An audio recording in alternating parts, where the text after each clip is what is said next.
ইন্তেকালের 3 দিন পূর্বে আমার নবী এতটাই অসুস্থ হয়ে পড়েছেন, এতটাই ক্লান্ত হয়ে পড়েছেন রে বান্দা 13 ওয়াক্ত নামাজ তিনি জামাতের সাথে আদায় করতে পারে নাই। এশারের সময় বেলালকে ডাক দিয়ে বলেন, বেলাল, আমার শরীরের যে কন্ডিশন, আমি মসজিদে গিয়ে নামাজ আদায় করতে পারবো না, যাও যাও আমার পরিবর্তে আবু বকরকে নামাজের ইমামতি করতে বলে দাও।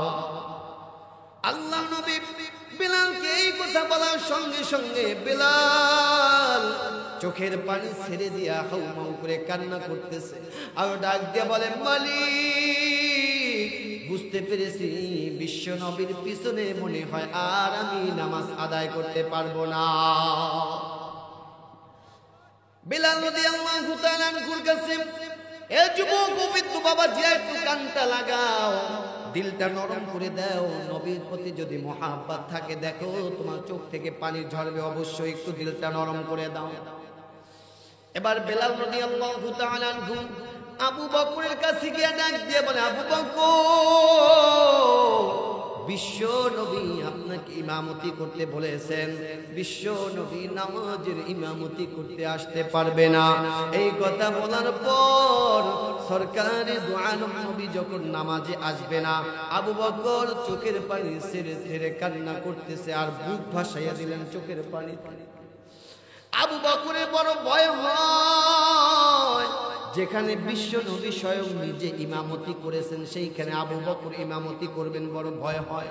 তারপরেও সাহস করে যখন বিশ্ব নবীর মুসল্লায় গিয়ে যখন নামাজ আদায় করেছেন, বিশ্ব নামাজের মধ্যে নবীজির কথা স্মরণ হইলে আবু বকরের চেতনা হারিয়ে যাওয়ার উপক্রম দেখা দিল।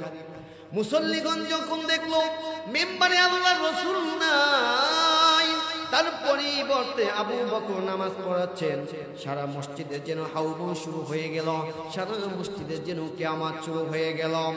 আল্লাহর নবী বিশ্ব নবী হুজরা শরীফের ভিতরে অচেতন অবস্থায় পড়েছিলেন। হযরত ফাতেমা রাদিয়াল্লাহু তাআলা আনহাকে ডাক দিয়ে বলেন, ফাতেমা গো, মসজিদে এত সরুগুলো কিসের কান্না কাটি, কিসের কান্না চলতেছে? এবার ফাতেমা ডাক দিয়া বলেন, বাবা, আপনার সাহাবীরা আপনাকে না দেখে আপনার অনুপস্থিতিতে আবু বকর নামাজ পড়াচ্ছেন, তাই কান্না করতে করতে সাহাবীরা ঝাড় হচ্ছেন। বিশ্বনবীর দরদে মুনার স্থির রাখতে পারলেন না। হযরত আব্বাস হযরত আলী রাদিয়াল্লাহু তাআলা আনহুমার কাঁধে ভর দিয়া বিশ্ব নবী মিম্বারে গিয়া সানা ও সিফাত বর্ণনা করে সাহাবীদের উদ্দেশ্য করে বলতেছে, সাহাবীরা, কোন নবী তার উম্মতের মাঝে চিরস্থায়ী হয়ে থাকে না, আমিও থাকবো না, তোমরা ধৈর্য ধারণ করে থাকিও, রীতিমতো আল্লাহ পাকের ইবাদত করিও, আমার সাথে তোমাদের যে সম্পর্ক তা যেন শিথিল না হয়। ও সাহাবীরা শোনো, ঠিকমতো 5 ওয়াক্ত নামাজ আদায় করবা, আল্লাহকে ঠিকভাবে ভয় করবা।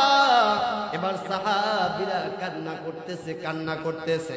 আমার ভাইরা, আমার বন্ধুগণ, সরকারে দু আলম নবী যখন বলছেন, ও সাহাবীরা, আমি অচিরেই দুনিয়া থেকে বিদায় হয়ে যাব, বিচ্ছেদ বেদনা অন্তরে খুব জ্বালা দিচ্ছে।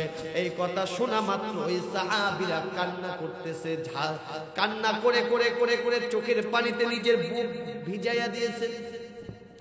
এমত অবস্থায় আল্লাহ নবীর নিজের মেয়ের জামাতা হযরত আলী রাদিয়াল্লাহু তাআলা আনহু এসে বিশ্ব নবীর কাছে এসে ডাক দিয়ে বলেন, ওগো নবী, আজকে রাতে আমি স্বপ্নের ভিতরে দেখতে পেলাম আমার যুদ্ধের লোহার পোশাকটি কোথায় যেন হারিয়ে গিয়েছে, খুঁজে পাচ্ছি না। নবী আমার ডাক দিয়ে বলে, আলী রে, যুদ্ধের লোহার পোশাকটি হারিয়ে যাওয়ার অর্থ হচ্ছে, এই যুদ্ধের লোহার পোশাকটি হারিয়ে যাওয়ার অর্থ হচ্ছে আমি দুনিয়া থেকে বিদায় হয়ে যাব। ও আলী, যুদ্ধের লোহার পোশাক পোশাক যেইভাবে তোমাকে শত্রুর আক্রমণ থেকে তোমাকে নিরাপদ রাখতো, আলী রে আমি বিশ্ব নবী তোমাকে শয়তানের আক্রমণ থেকে নিরাপদ রাখতাম। আল্লাহু আকবার। এর ভিতরে হযরত হাসান হুসাইন, এই হাসান হুসাইন নবীকে এত মুহাব্বত করতো, ভালোবাসতো। হাসান হুসাইন নবীর কাছে এসে ডাক দিয়ে বলে, নানা আজকে স্বপ্নের ভিতরে দেখতে পেলাম তুমি, স্বপ্নের ভিতরে আমরা দেখতে পেলাম একটা তক্তা আমাদের মাথার উপর দিয়ে এইভাবে ভেসে ভেসে যাচ্ছে, আর আমরা হাসান হুসাইন দুই ভাই সেই তক্তাটার নিচ দিয়া উলাঙ্গ মাথায় হেঁটে যাচ্ছি। এই কথা বলা মাত্রই আল্লাহ নবী নিজের চোখের পানি আর ধরে রাখতে পারলেন না। হযরত হাসান হুসাইনকে চুমু খাইয়া কোলের ভিতরে নিয়ে ডাক দিয়া বলে, নানা গো আমি তোমাদেরকে সবচেয়ে বেশি মুহাব্বত করি, ভালোবাসি। হুসাইন ওই তক্তাখানা হবে আমার খাট, লোকেরা আমাকে খাটে করে নিয়ে যাবে, আর তোমরা দুই ভাই ওই খাটের নিচ দিয়া দিয়া হাইটা যাবা। এই কথা শোনা মাত্রই আহলে বাইতের লোকেরা এত কান্নাকাটি করতেছে, কান্না করতে করতে মনে হয় যেন অজ্ঞান অবস্থায় পড়ে যাইবে। আল্লাহ নবী বিশ্ব নবী আহলে বাইতের লোকদের ডাক দিয়া বলে, ও লোকেরা তোমরা এত কান্না করো না, এত কান্না করো না, এত অস্থির হইও না। তোমাদের কান্দনে আল্লাহর আকাশের ফেরেশতারাও সবাই কান্না করতেছে। আল্লাহু আকবার।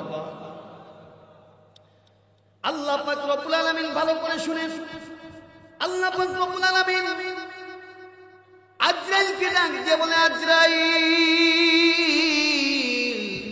যাও যাও আমার বন্ধুর বাড়িতে যাও, আমার বন্ধুকে গিয়া সালাম বলো, বিনা অনুমতিতে তার ঘরে প্রবেশ করিও না, হুকুম না পেলে তার জানটাও কবজ করবা না। আজরাইল আলাইহিস সালাতু ওয়াস সালাম বিশ্ব নবীর হুজরা শরীফের দরজার সামনে এসে এরকম করা নাড়তেছে। নবীজি অচেতন অবস্থায় পড়েছিলেন। ফাতেমা ডাক দিয়ে বলেন, কে দরজার সামনে কোরআন নাড়তেছে? আজ্জাল ডাক দিলেন, আমি একজন গরীব মুসাফির, আমি এসেছি। এবার ফাতেমা ডাক দিয়ে বলে, আব্বা জান এখন ভারী অসুস্থ, কারোর সাথে কথা বলতে পারবে না, কারোর সাথে দেখা করতে পারবে না।